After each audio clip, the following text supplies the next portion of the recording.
پاکستان کا آئین 27ویں مرتبہ تبدیل ہو رہا ہے۔ 48 بڑی ترامیم کے بعد پاکستان کی اعلیٰ عدلیہ سپریم کورٹ کے بجائے فیڈرل کانسٹیٹیوشنل کورٹ ہوگی، جبکہ پاکستان کی عسکری کمان میں بھی بڑی تبدیلیاں ہو جائیں گی۔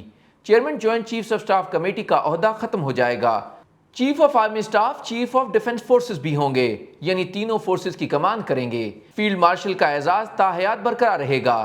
صدر مملکت کی طرح آئینی استثناء بھی حاصل ہوگا، جبکہ ایٹمی کمان کی تقرری کا اختیار بھی فیلڈ مارشل کے پاس ہوگا اور انہیں عہدے سے ہٹانے کے لیے 2/3 اکثریت درکار ہوگی۔ پارلیمنٹ میں پیش کی گئی نئی ترامیم کے مطابق پارلیمان سے منظوری اور صدر کے دستخط کے فوری بعد نیا آئین نافذ العمل ہوگا۔ آرٹیکل 63A میں بھی تبدیلی کر کے ارکان پارلیمان کی نااہلی کے کیسز اب سپریم کورٹ کے بجائے آئینی عدالت سنے گی۔ آرٹیکل 68 میں تبدیلی کر کے سپریم کورٹ کی طرح آئینی عدالت کے ججز کے کنڈکٹ پر بھی پارلیمان میں گفتگو نہیں کی جا سکے گی۔ آئینی عدالت کے چیف جسٹس اور ججز کی ریٹائرمنٹ کی عمر کی حد 3 سال بڑھ جائے گی۔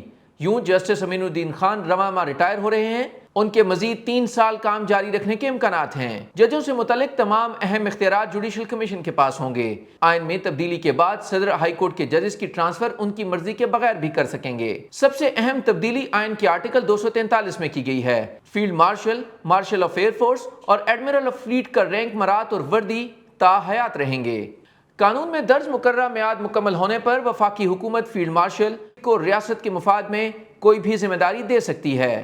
وفاقی آئینی عدالت تمام اہم آئینی فیصلوں کے ساتھ ساتھ وفاقی اور صوبائی حکومتوں کے مابین تنازعات کا مقدمہ سننے کی مجاز ہوگی۔ وفاقی آئینی عدالت کے فیصلوں کا اطلاق پاکستان کی تمام عدالتوں بشمول سپریم کورٹ آف پاکستان پر بھی ہوگا۔ یوں وفاقی آئینی عدالت سپریم کورٹ سے بالا ہوگی۔ وفاقی آئینی عدالت کا جج بننے سے انکار پر سپریم کورٹ اور ہائی کورٹ کے متعلقہ ججز ریٹائرڈ تصور ہوں گے۔ پیپلز پارٹی کے اعتراضات پر NFC، آبادی، تعلیم، صحت کے شعبوں کی وفاق کو منتقلی کی شقیں ڈراپ کر دی گئی ہیں۔